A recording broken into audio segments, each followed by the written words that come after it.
Dear students, मैं doctor Emu Chaudhary, associate professor, department of zoology, government girls college Magrapur जिला जोधपुर, आज की बीएससी पार्ट सेकंड जूलॉजी की क्लास में आप सभी का स्वागत करती हूँ। हम पढ़ रहे थे पेपर सेकंड डेवलपमेंटल बायोलॉजी या परिवर्धन जैविकी। इसमें फर्स्ट यूनिट में आज हम पढ़ने जा रहे हैं oogenesis या अंडाणु जनन के बारे में।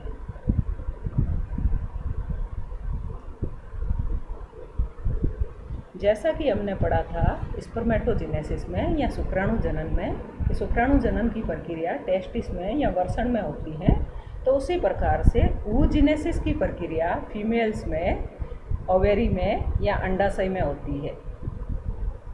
टेस्टिस की तरह फीमेल्स में 2 ओवेरी या 2 अंडाशय पाए जाते हैं, जो कि डोर्सल बॉडी वॉल यानी पृष्ठ देह भित्ति से मीजोवेरियम नामक मीजेंट्री की सहायता से जुड़े हुए होते हैं, यानी कि मीजोवेरियम नामक संयोजी ऊतक की सहायता से जुड़े हुए होते हैं। अगर हम ओवेरी का टीएस देखें तो इसमें 2 भाग स्पष्ट रूप से दिखाई देते हैं।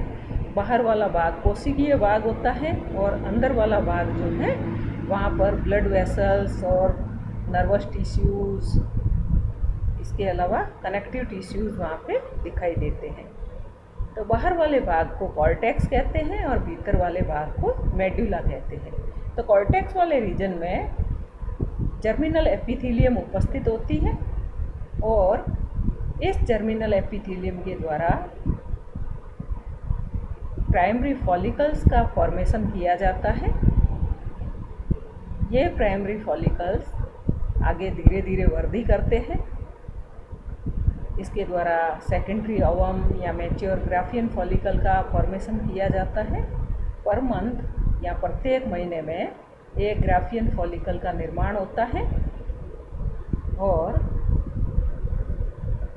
यह मुक्त होता है। अगर इसका फर्टिलाइजेशन नहीं होता है तो यह कॉर्पस लूटियम में कन्वर्ट हो जाता है और कॉर्पस एल्बिकेंस में बदल जाता है और समाप्त हो जाता है।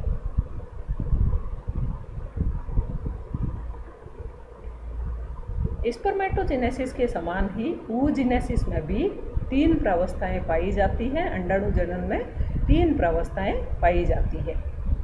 फर्स्ट है मल्टीप्लिकेशन फेज या गुणन प्रावस्था, सेकंड है ग्रोथ फेज और थर्ड है मैचुरेशन फेज। तो फर्स्ट है मल्टीप्लिकेशन फेज या गुणन प्रावस्था। यहाँ पर प्राइमोर्डियल जर्म सेल्स यानी आदि जनन कोशिकाएं या जिनको oogonia कहते हैं या जिनको एग मदर सेल्स कहते हैं, उनमें बारंबार माइटोटिक सेल डिवीजन होता है यानी समसूत्री विभाजन होता है और जिसके फलस्वरूप कई सारे oogonia बनते हैं। बनने oogonia oogonia डिप्लॉइड स्टेज में होते हैं, यानी कि इनमें गुणसूत्रों के 2 सेट उपस्थित होते हैं। इसके बाद में oogonia ग्रोथ फेज में प्रवेश करता है। यहाँ पर इसकी ग्रोथ फेज जो है कुछ घंटों से लेकर कुछ दिनों से लेकर के कुछ वर्षों तक चलती है, क्योंकि अंडाणु में कई सारे पोषक पदार्थों की उपस्थिति भ्रूण के परिवर्धन के लिए आवश्यक होती है। तो इसलिए यहाँ पर पोषक पदार्थ के रूप में पित्तक का संग्रहण किया जाता है। इसके कारण इसका जो oogonia है वो आकार में कई गुना बढ़ जाता है। इस वृद्धि की हुई प्रावस्था को प्राइमरी oocyte कहते हैं और यह भी डिप्लॉइड स्टेज में है। इसके बाद में प्राइमरी oocyte में मियोटिक डिवीजन होने शुरू करते हैं और यह मैचुरेशन फेज में प्रवेश करता है। तो मियोटिक डिवीजन फर्स्ट होता है, जिसके फलस्वरूप 2 अगुणित कोशिकाएं बनती हैं, लेकिन ये दोनों असमान आकार की होती है, डिसिमिलर इन शेप होती है।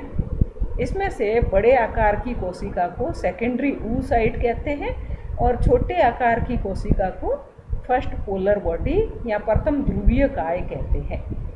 इसके बाद में सेकंड मियोटिक डिवीजन होता है, यानी द्वितीय अर्धसूत्री विभाजन होता है, जिसके फलस्वरूप सेकेंडरी oocyte के द्वारा ओवम का निर्माण होता है या अंडाणु का निर्माण होता है और एक पोलर बॉडी या एक ध्रुवीय काय बनता है।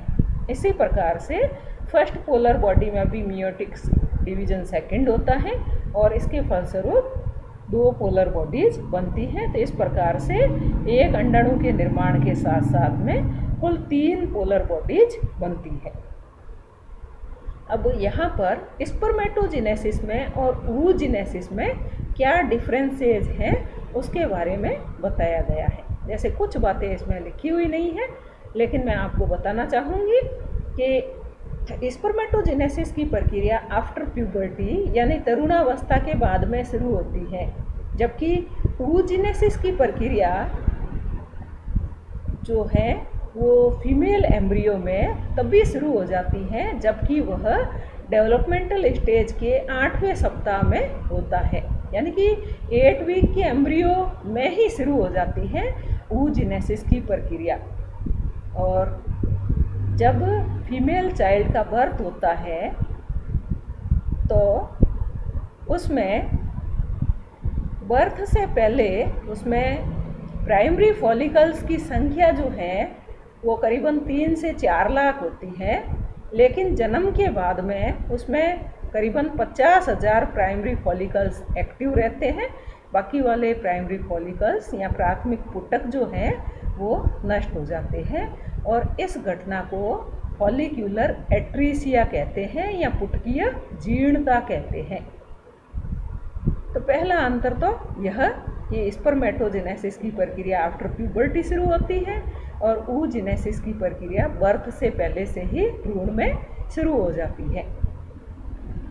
सेकंड इसमें डिफरेंस है कि ग्रोथ फेज में स्पर्मेटोजेनेसिस की ग्रोथ फेज जो है उसमें प्राइमरी स्पर्मेटोसाइट के आकार में कोई उल्लेखनीय वृद्धि नहीं होती है, कोई डिस्टिंग्विश उसमें ग्रोथ नहीं होती है। लेकिन oogenesis की प्राइमरी oocyte को अगर देखें तो वह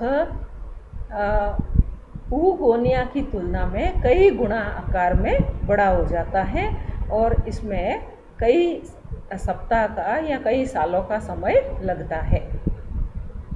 थर्ड डिफरेंस अगर हम देखें, जैसा कि डायग्राम में दिखाया गया है, यहाँ पर एक प्राइमरी स्पर्मेटोसाइट के द्वारा 4 स्पर्मेटिड और 4 स्पर्म्स का फॉर्मेशन होता है, जबकि oogenesis की बात करें तो यहाँ पर एक प्राइमरी oocyte के द्वारा केवल एक ही ओवम का निर्माण होता है। इसके अलावा इसमें पोलर बॉडीज़ बनती हैं, ध्रुवीय काय बनते हैं और ध्रुवीय काय बनने का मुख्य उद्देश्य है कि आधे गुणसूत्रों को ध्रुवीय काय के द्वारा ग्रहण किया जाता है, जबकि कोशिका द्रव्य का विभाजन असमान रूप से होता है। इसके कारण ध्रुवीय काय जो है वो ओवम की तुलना में बहुत छोटे आकार की कोशिका बनती है। ये थे मेन डिफरेंसेज जो कि स्पर्मेटोजेनेसिस और oogenesis में पाए जाते हैं। एक डिफरेंस और भी है कि स्पर्मेटोजेनेसिस में जो मियोटिक डिवीजन फर्स्ट और सेकंड है मैच्योरेशन फेज में, तो वह कंटिन्यूअस होते हैं। जैसे मियोटिक डिवीजन फर्स्ट के बाद में मियोटिक डिवीजन सेकंड होता है, लेकिन oogenesis की प्रोसेस में मियोटिक डिवीजन या अर्धसूत्री विभाजन 2 बार बाधित होता है। फर्स्ट टाइम प्रोफेज फर्स्ट के डिप्लोटीन अवस्था में, तो जन्म के समय में ओवेरी में जो प्राइमरी फॉलिकल्स पाए जाते हैं वो मियोटिक डिवीजन के प्रोफेज फर्स्ट यानी मियोटिक डिवीजन फर्स्ट के प्रोफेज की डिप्लोटीन अवस्था में उनके केंद्रक होते हैं। और सेकंड डिफरेंस यह है कि इसमें सेकंड जो मियोटिक डिवीजन होता है वो ग्राफियन फॉलिकल या हम मैच्योर ओवम कहें तो इसका केंद्रक मियोटिक डिवीजन सेकंड के मेटाफेज स्टेज में आकर के अवरुद्ध हो जाता है और second meiotic division just fertilization के समय ही पूर्ण होता है।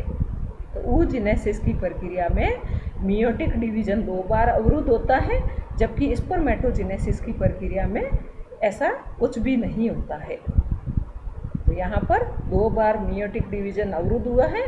पहली बार में मियोटिक डिवीजन फर्स्ट में, प्रोफेज फर्स्ट में डिप्लोटीन अवस्था में, और second time meiotic division second की मेटाफेज सेकंड स्टेज में। नेक्स्ट हम पढ़ेंगे कि इसमें oogenesis की प्रक्रिया में किस प्रकार से ग्रोथ होती है, क्योंकि इसका ग्रोथ फेज जो है वो बहुत इम्पोर्टेंट है। जैसा कि अभी मैंने बताया था कि यहाँ पर योग का संश्लेषण होता है, संग्रहण होता है, जिससे कि बनने वाले भ्रूण को पोषण और उसके शरीर के निर्माण के लिए आवश्यक पदार्थ जो है वो अवेलेबल हो सके या उसको मिल सके। Thank you very much.